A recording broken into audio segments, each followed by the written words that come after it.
Hola, soy Guillermo Tell y hoy le voy a contar dos cuentitos del libro Mentiras, Fantasías e Iniquidades del Imperio de Speleta y sus estados satélites. Vamos entonces adelante con los capítulos 19 y 20. Capítulo 19. Recuerdos de guerra.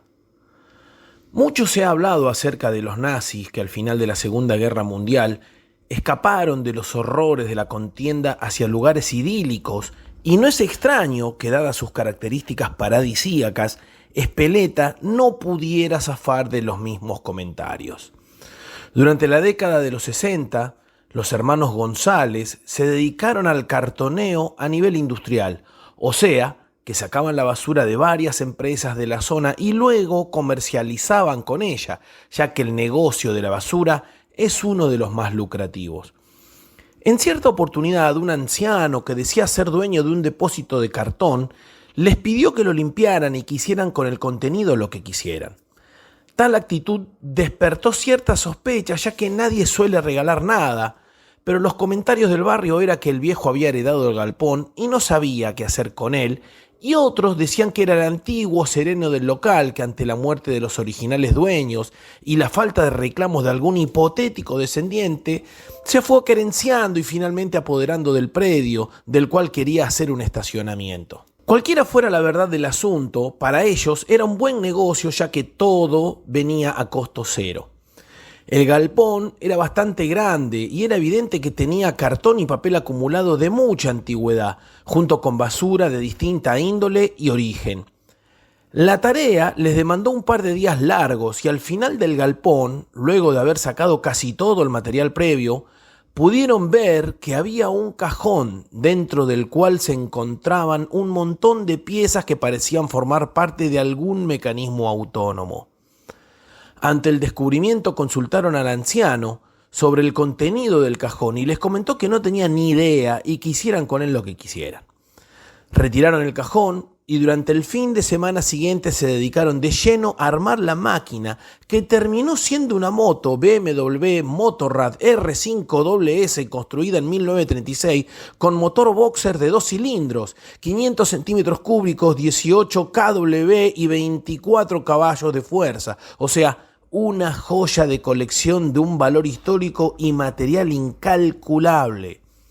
También había en el fondo del cajón un papel escrito con la siguiente leyenda: Für die Liebe des Friedens nicht montieren diese Appliance.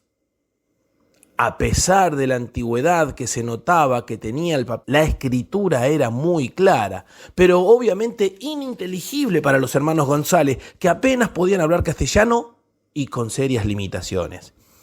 Se tomaron su tiempo, pero luego de repintar cada una de las partes, cromar los metales correspondientes y desclavar el motor, que hacía décadas que no se movía, al cabo de 2 meses y con el agregado de aceite y nafta más una batería nueva, la moto salió andando como si recién saliera de la fábrica en su primer día de vida.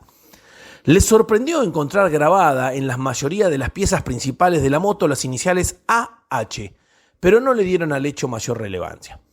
Salieron a dar vueltas por la plaza principal del barrio y fueron durante los primeros días la atracción del pueblo. Coleccionistas y aficionados varios le ofrecieron mucho dinero, pero se habían enamorado de la máquina y el amor no se compra con dinero, por lo que decidieron quedarse con el aparato. Durante un tiempo se les hizo habitual salir a recorrer los barrios más conocidos, pero al cabo de un par de semanas empezaron a alejarse cada vez más de los lugares que solían frecuentar, de manera de conocer nuevos parajes de la comarca. En una de sus salidas, y dando vueltas al azar, pasaron por un barrio por el cual podían perjurar no haber pasado nunca. El barrio era oscuro, sombrío, y a pesar del día soleado, se sentía un frío especial que de ninguna manera se condecía con el calor que afectaba a la región en ese momento. Se podía percibir una especie de opresión en el ambiente, algo que, aunque inmaterial, ejercía su influencia en el entorno, y a pesar de que eran tipos grandes, sintieron una especie de miedo primordial, ese miedo que no se puede asociar a la edad, sino a la especie. En el momento que decidieron regresar, debido a la incomodidad de la situación, sin saber exactamente de dónde, se les apareció un anciano horrible con el rostro claramente afectado por graves quemaduras, que al grito de «Rache, Rache, Rache», les cortó el paso. El susto fue tal que horas más tarde, estando ya de regreso en su casa, después de haber esquivado pero casi atropellado al viejo, la discusión entre ellos rondaba alrededor de si el viejo les había hecho un ademán con la mano derecha o no. Decidieron no volver por esos lugares. Sus conocidos del barrio no supieron decirle qué significaba la palabra rache, pero alguno creyó descubrir en esa pronunciación un origen germánico para el término. Como tampoco estaban seguros, fueron hasta la ferretería de Hartmann, al que llamaban el alemán, pero que de alemán solo tenía el apellido. Les dijo que no sabía nada de dicho idioma, pero que su abuelo, que había estado en la guerra, les podría dar una mano. El abuelo estaba sentado en una silla en un rincón de la ferretería y lo único que hacía era escuchar la radio todo el día, con el aparato pegado a la oreja, porque estaba casi sordo. No se sabía bien si debido a los bombardeos durante la guerra, a tantos años de escuchar los reproches de su mujer, a la vejez o a todas juntas. Después de gritarles un par de veces la pregunta, solo atinó a responder venganza. Sin saber exactamente si el viejo había logrado entender la pregunta y sin encontrar relación alguna con el suceso, volvieron a su casa y al cabo de un par de horas habían olvidado lo sucedido. A la mañana siguiente, la casa de los González apareció con esvásticas pintadas en su frente. El hecho fue el comentario de todo el barrio, pero por más averiguaciones que hicieron, no hubo forma de dar con el autor de los grafitis. Durante un par de días no pasó nada nuevo hasta que una noche, volviendo de una de sus ya habituales rondas con la moto y a unas 10 cuadras de su casa, fueron interceptados por un grupo de tipos vestidos de negro con sus cabezas totalmente rapadas al ras. La aparición de esta banda en calles cercanas a su barrio los sorprendió y no atinaron a hacer nada más que frenar para no llevarse los puestos. Al cortarles el paso, la banda los rodeó fácilmente y los intimaron a entregar la moto. La cercanía física con los malhechores les permitió observar los tatuajes que portaban y particularmente uno que tenía inscritas las letras AH. Que oportunamente apareciera un patrullero en la cuadra no fue casualidad, ya que la más grande pizzería del barrio estaba a la vuelta de la esquina de la cuadra en la que se encontraban y este hecho, aunque fortuito, definitivamente les salvó el pescuezo. Teniendo en cuenta las pintadas con esvástica, la banda de neonazis, el viejo con el saludo fascista y el origen de la moto, no fue difícil adivinar que las iniciales, tanto tatuadas como grabadas, respondían a las del Führer. Ante la avalancha de amenazas recibidas y sin saber qué actitud tomar, recordaron el papel que estaba en el cajón de donde habían sacado las partes de la máquina. Consiguieron un traductor de alemán y lograron leer la inscripción que decía textualmente: por amor a la paz, no arme este aparato. Evidentemente alguien ya había sufrido las consecuencias de la presencia de la moto como objeto atractor de todas las maldades que la humanidad es capaz, pero desafortunadamente leyeron el mensaje demasiado tarde. Esa misma noche desarmaron la máquina y decidieron hacer desaparecer los pedazos. Sin embargo, la pregunta del millón era cómo hacerlos desaparecer. Estimaron que por la profundidad de sus aguas y por el sacrosanto y poco visitado carácter de la zona, lo mejor era tirarlos en la Tosquera. Con el acompañamiento de un móvil policial y bien avanzada la madrugada fueron hasta las misteriosas aguas donde finalmente se deshicieron del maligno objeto. Si la moto descansa o no en el fondo de la Tosquera es actualmente materia de debate, ya que el hecho debería haber permanecido en secreto, pero esta condición no pudo ser mantenida por mucho tiempo. Versiones malintencionadas dicen que los hermanos González ventilaron la información en una noche de juerga y descontrol a la cual eran tan afectos y bajo el poderoso influjo de diversos vapores etílicos que ellos tanto apreciaban. Versiones infundadas dicen que los efectivos policiales ventilaron la información en una noche de juerga y descontrol a la cual eran tan afectos y bajo el poderoso influjo del vil metal que ellos tanto apreciaban. Cualquiera fuera la verdad, las actuales investigaciones en la Tosquera, de las cuales ya se habló al inicio de esta pequeña recopilación de sucesos, no han arrojado luz sobre los hechos acaecidos. Para complicar la situación, al tiempo de haber hecho desaparecer la maquinaria, se comenzó a ver por la región a un viejo de aspecto horrible, debido a las quemaduras de su cara, manejando una llamativa moto en cuyo sidecar viajaba un muchacho joven.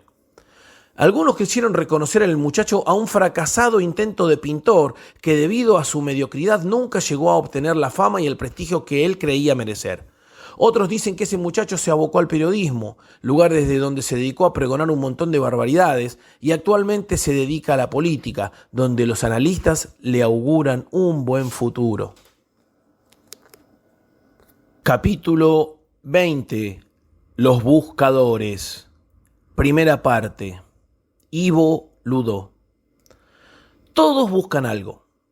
La vida en sí misma es una eterna búsqueda. Algunos buscan cosas espirituales, otros cosas materiales. Algunos buscan amor y otros solo buscan placer.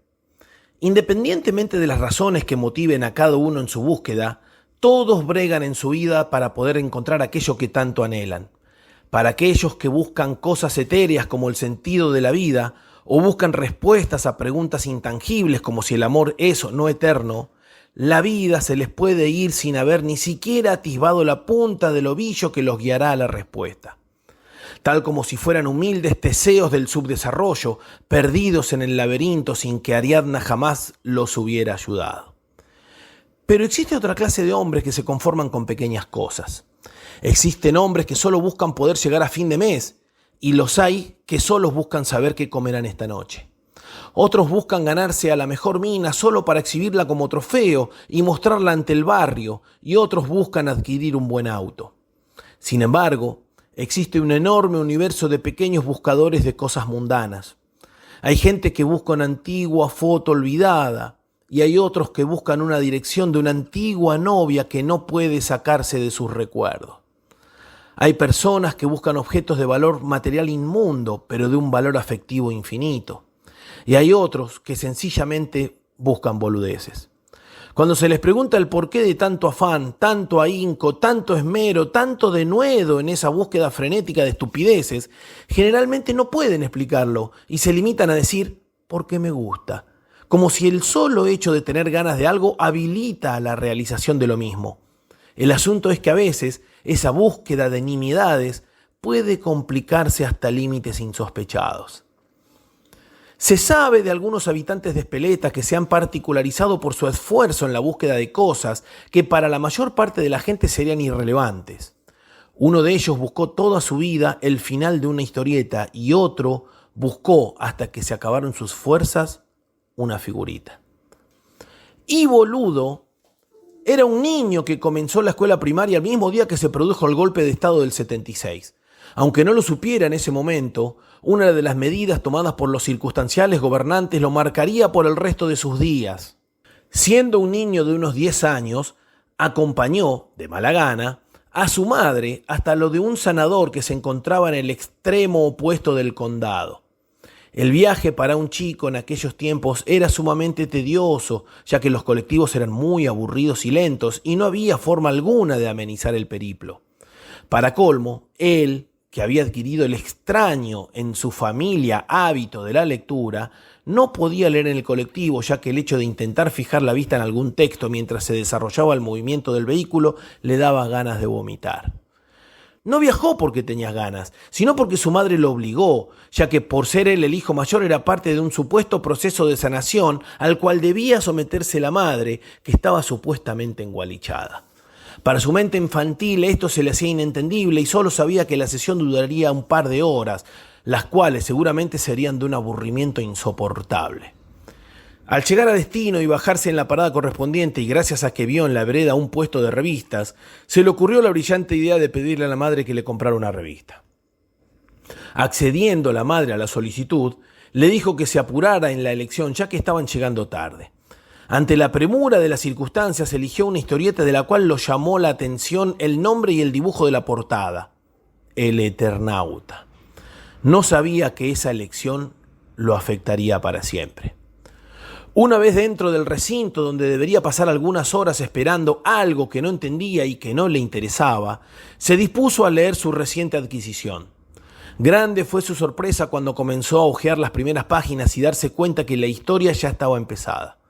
Como si le faltaran hojas al principio de un libro, la línea argumental con la que arrancaba la tira que tenía en sus manos hacía mención a cosas que ya habían sucedido y no lograba hilvanar las ideas de cómo venía la mano en la acción, que transcurría en las páginas que tenía en su poder. Se le ocurrió mirar con detenimiento la tapa del volumen que le había comprado su madre y claramente decía 2 invasión extraterrestre. Tarde para lágrimas, pensó. Leo esto que tengo y cuando volvemos a la parada del colectivo le digo a mi vieja que me compre el número 1. Como suele suceder con la mayoría de las cosas, los planes no van de la mano de los acontecimientos y la demora en la sesión de sanación les hizo llegar a la parada luego de la hora de cierre del puesto de revistas.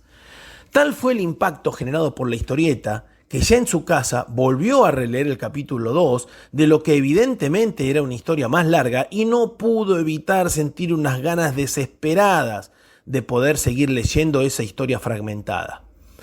Este hecho fue el puntapié inicial de lo que sería una búsqueda que se extendería a lo largo de muchos años de su vida. Cuando les comentó a sus padres que lo que había adquirido solo era un pedazo de algo que era indudablemente más grande, ni él ni ellos sabían en lo que se estaban metiendo. Las recorridas por los puestos de revistas y diarios del barrio preguntando por el Eternauta fueron infructuosas. Algunos puesteros decían desconocer la mencionada revista y otros decían abiertamente: no quiero saber nada con eso y por favor no me pregunten más. Para la mente de un chico de 7 años era muy difícil entender qué estaba pasando, pero para los padres de Ivo había algunas cosas que empezaban a ser sospechosas. Se comentaba que el nuevo golpe de Estado era mucho más violento y sanguinario que los anteriores.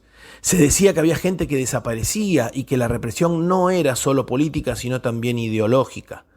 Algunos llegaban inclusive a decir que la maquinaria represiva estatal había generado una lista de autores prohibidos sobre los cuales no se debía leer nada, ya que dichos autores le hacían pensar a la gente en cosas que no eran beneficiosas para el orden público y por lo tanto eran agentes desestabilizadores de la paz.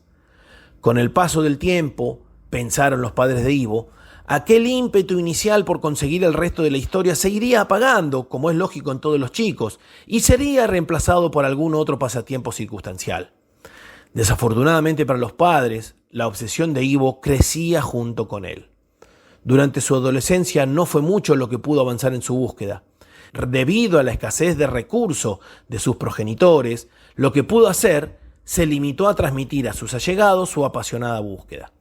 En cada reunión de amigos, en las horas libres de la escuela o en cualquier ocasión en la que se hubiera alguien dispuesto a escucharlo, comenzaba a relatar su propia aventura detrás de la búsqueda del Eternauta.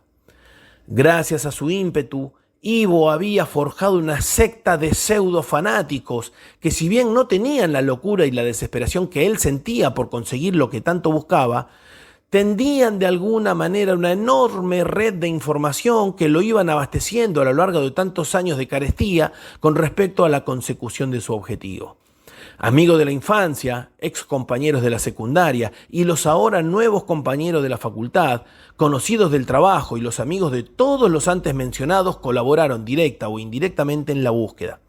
Recorrió antros de una suciedad indecible, donde supuestos coleccionistas de casi todos decían creer tener algún volumen olvidado por la máquina estatal destructora de libros. Visitó extrañas librerías especializadas, donde viejos libreros lo desanimaron de su búsqueda aduciendo que hay cosas que mejor no deben ser encontradas. Estableció contacto con la gente de las ferias de intercambio, entre los cuales supo encontrar aquellas que entendían su locura como aquellas otras que le decían: no invoques cosas que no puedas controlar. Finalmente, y cuando consideraba que su esfuerzo sería infructuoso, retornó la democracia al país y con ella la libertad de expresión y de pensamiento. No fue inmediato. Fueron necesarios más de 10 años de democracia para que volviera a aparecer un ejemplar del Eternauta, que fue reeditado y publicado para la gran masa del pueblo. En ese momento, cuando tras más de 20 años de búsqueda se encontró frente al kiosco de revistas del barrio, que ahora sí poseía el ejemplar que tanto anhelaba y tanto había deseado, se dio cuenta que su búsqueda personalizada de tantos años se había transformado en un objeto al alcance de cualquiera. Algo que era único en el mundo se había transformado de un día para el otro en una vulgaridad más a la cual podía acceder el más neófito de los lectores, una mercadería que el más supino ignorante de su valía podía adquirir. Lo pensó un par de minutos y se pegó la vuelta sin comprar nada. Nunca leyó el final de la historia y niega haber tenido relación con la misma.